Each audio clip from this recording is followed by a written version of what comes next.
نحمده ونصلي ونسلم على رسوله الكريم أما بعد فأعوذ بالله من الشيطان الرجيم بسم الله الرحمن الرحيم اهدنا الصراط المستقيم صدق الله العلي العظيم۔ عیسائی کہنے لگے نبی اکرم صلی اللہ علیہ وآلہ وسلم سے کہ آپ حضرت عیسیٰ علیہ السلام کی توہین کرتے ہیں۔ تو نبی اکرم صلی اللہ علیہ وآلہ وسلم نے فرمایا نہیں، ہم توہین نہیں کرتے۔ عیسیٰ علیہ السلام کے معجزات بتاتے ہیں، ان کی طاقت بتاتے ہیں، ان کی قدرت بتاتے ہیں، ان کے مقام و مرتبے کو بیان کرتے ہیں۔ تو کہنے لگے یہ باتیں تو سب صحیح ہیں، لیکن آپ کہتے ہیں وہ اللہ کی عبادت کیا کرتے تھے، تو یہ خدا ہو کر اللہ کی عبادت کیسے کریں گے؟ تو نبی اکرم صلی اللہ علیہ وآلہ وسلم نے ارشاد فرمایا کہ وہ اللہ کے بندے تھے، اور بندے کے معنی کیا ہے؟ بندگی کرنے والا۔ تو آپ اللہ کی عبادت کرتے کیونکہ معبود حقیقی تو وہی ہے، اور عیسیٰ علیہ السلام خدا نہیں ہے، خدا کے بیٹے نہیں ہیں۔ تو اس پر یہ آیت کریمہ نازل ہوئی، لن یستنکف المسیح ان یکون عبدا للہ۔ عیسیٰ علیہ السلام اللہ کی عبادت کرنے میں اور اللہ کا بندہ بننے میں کوئی شرم اور عار محسوس نہیں کرتے۔ وَلَلْمَلَائِكَةُ الْمُقَرَّبُونَ، اور نہ ہی مقرب فرشتے اللہ کا بندہ بننے میں کوئی شرم اور عار محسوس کرتے ہیں، کیونکہ اللہ کا بندہ اپنے آپ کو سمجھنا اور اللہ کی بندگی کرنا یہ تو انبیاء کے لیے بھی اعزاز کی بات ہے اور فرشتوں کے لیے بھی اعزاز کی بات ہے۔ تو یہ کوئی ایسی بات نہیں کہ ہم نے عیسیٰ علیہ السلام کی توہین کی ہے، اور نبی تو یہ بات جانتے ہیں کہ وَمَن يَسْتَنْكِفْ عَنْ عِبَادَتِهِ، جو کوئی اللہ کی عبادت کرنے میں شرم محسوس کرے، اپنے لیے عار محسوس کرے، وہ یستکبر، اور وہ تکبر کرے، فَسَيَحْشُرُهُمْ إِلَيْهِ جَمِيعًا، پس ان قریب اللہ انہیں اپنی طرف جمع فرمائے گا۔ پھر کیا ہوگا؟ فَأَمَّا الَّذِينَ آمَنُوا وَعَمِلُوا الصَّالِحَاتِ، پھر بہرحال جو لوگ ایمان لائے اور اچھے عمل کیے، فَيُوَفِّيهِمْ أُجُورَهُمْ، اللہ انہیں ان کے اعمال کا اجر عطا فرمائے گا۔ وَيَزِيدُهُمْ مِنْ فَضْلِهِ، جو انہوں نے کام کیا ہوگا اس کا اجر بھی ہوگا، اور جس سے اللہ راضی ہوگا اپنے فضل سے اور بھی عطا فرمائے گا۔ وَأَمَّا الَّذِينَ اسْتَنكَفُوا، اور بہرحال وہ لوگ جنہوں نے عبادت کو عار سمجھا، عبادت کرنے سے انہوں نے انکار کیا، وَاسْتَكْبَرُوا، اور تکبر کیا، فَيُعَذِّبُهُمْ عَذَابًا أَلِيمًا، پس اللہ انہیں دردناک عذاب دے گا۔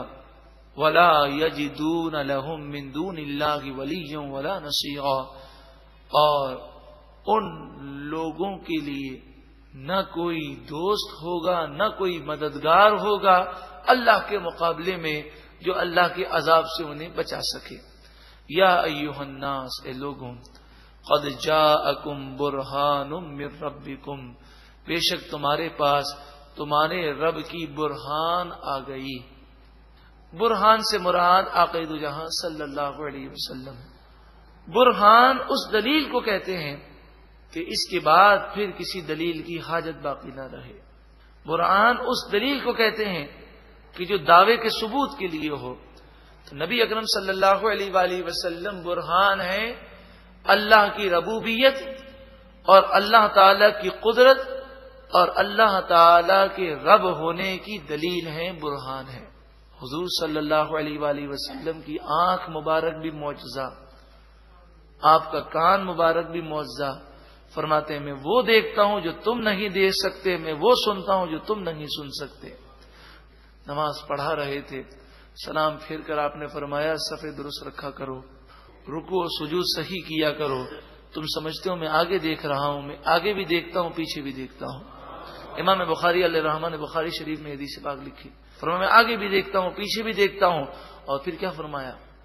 مجھ سے نہ تمہارا رکوع پوشیدہ ہے اور نہ خشوع پوشیدہ ہے۔ رکوع تو ہم سمجھے یہ ظاہری عمل ہے، خشوع کہتے ہیں دل کی توجہ۔ تو میں تمہارے ظاہری اعمال کو بھی دیکھ رہا ہوں اور تمہارے دل میں خشوع ہے کہ نہیں اس کو بھی میں جانتا ہوں. یہ امام بخاری علیہ الرحمہ نے بخاری شریف میں حدیث پاک لکھی. اس طرح کی بے شمار احادیث حضرت علامہ مولانا شفیع کاڑوی علیہ الرحمہ نے کتاب ذکر جمیل میں جمع فرمائی ہے. تو یہ کتاب آپ حاصل کریں، ذکر جمیل، جو اسی آیت کریمہ کی تفسیر ہے. اے لوگوں، بے شک تمہارے پاس تمہارے رب کی طرف سے برہان آ گئی. برہان حضور اللہ کی توحید اور اللہ کی ربوبیت کی دلیل ہے. کیسے دلیل ہے؟ تو اس کتاب ذکر جمیل میں حضور کی آنکھ مبارک کے معجزات ہیں، کان مبارک کے معجزات ہیں، اور جسم کے دیگر اعضاء کے معجزات ہیں. وَأَنزَلْنَا إِلَيْكُمْ نُورًا مُبِينًا، اور ہم نے تمہاری طرف روشن نور نازل فرمایا. یہ نور سے مراد قرآن ہے. یہ ایسا نورانی کلام ہے کہ جو اس سے وابستہ ہوتا ہے وہ بھی منور ہو جاتا ہے. فَأَمَّا الَّذِينَ آمَنُوا بِاللَّهِ، پس بہرحال وہ لوگ جو اللہ پر ایمان لائے، وَاعْتَصَمُوا بِهِ، اور اللہ کے دین کو مضبوط انہوں نے تھاما، فَسَيُدْخِلُهُمْ فِي رَحْمَةٍ مِّنْهُ، پس ان قریب اللہ انہیں اپنی رحمت میں داخل فرمائے گا. وَفَضْلٍ، اور اپنے فضل سے انہیں مالا مال فرمائے گا. وَيَهْدِيهِمْ إِلَيْهِ صِرَاطٌ مُسْتَقِيمًا، اور انہیں اپنی طرف سیدھا راستہ دکھائے گا. یستفتون، لوگ آپ سے فتویٰ پوچھتے ہیں، سوال پوچھتے ہیں کلالہ کے بارے میں. ایسا شخص جو لا وارث ہے، صرف اس کے بھائی بہن وارث ہیں. تو سورہ نساء میں 4 پارے میں آپ نے یہ سماعت کیا تھا کہ ایسے شخص کے بھائی بہنوں میں سے اگر سگے بھائی بہن نہ ہو، ماں کی طرف سے بھائی یا بہن ہو، تو ان کا کیا حصہ ہے وہ حصہ پیچھے بیان ہوا. اب اس شخص کا ذکر ہے کہ جس نے انتقال کر لیا لیکن اس کے سگے بھائی بہن موجود ہیں اور کوئی وارث نہیں ہے، یا پھر سگے بھائی بہن تو نہیں ہے، سوتیلے ہیں مگر باپ کی طرف سے ہیں. تو باپ کی طرف سے سوتیلے بھائی بہن ہوں یا سگے بھائی بہن ہوں، ان کا یہ حصہ مقرر کیا جائے گا جو قرآن مجید فرقان حمید نے بیان کیا. یہاں پر باپ کی طرف سے اس سے مراد یہ ہے کہ باپ سگا ہو، ماں سوتیلی ہو. تو ایسے بھائی بہنوں کا حصہ کیسے ہوگا؟ قل اللہ، آپ فرمائیے اللہ تعالی یفتیکم، تمہیں فتویٰ دیتا ہے، مسئلہ بیان فرماتا ہے. فی الکلالہ، کلالہ لاوارث کے بارے میں کہ جس کی اولاد نہیں، بیوہ بھی نہیں، ماں باپ بھی نہیں. ان امرؤ ہلک لیس لہ ولد، اگر کوئی مرد ہو وہ انتقال کر جائے، اس کی اولاد نہ ہو، وَلَهُ أُخْتٌ، اور ایک ہی سگی بہن ہو یا باپ کی طرف سے بہن ہو، فَلَهَا نِصْفُ مَا تَرَكَ، تو جو جائیداد اس نے چھوڑی ہے اس میں سے آدھی جائیداد اس بہن کو دے دی جائے گی. وَهُوَ يَرِثُهَا إِن لَّمْ يَكُن لَّهَا وَلَدٌ، اور اگر اس کے برعکس ہو کہ ایک ہی بھائی ہو، مرنے والا مرد ہو کہ عورت ہو، اس کا اور کوئی وارث نہ ہو، صرف ایک ہی بھائی ہو، وہ پوری جائیداد کا مالک ہو جائے گا. فَإِن كَانَتْ اثْنَتَيْنِ، پھر اگر ایک بہن ہو، ابھی آپ نے سنا صرف ایک ہی بہن ہو تو آدھی جائیداد.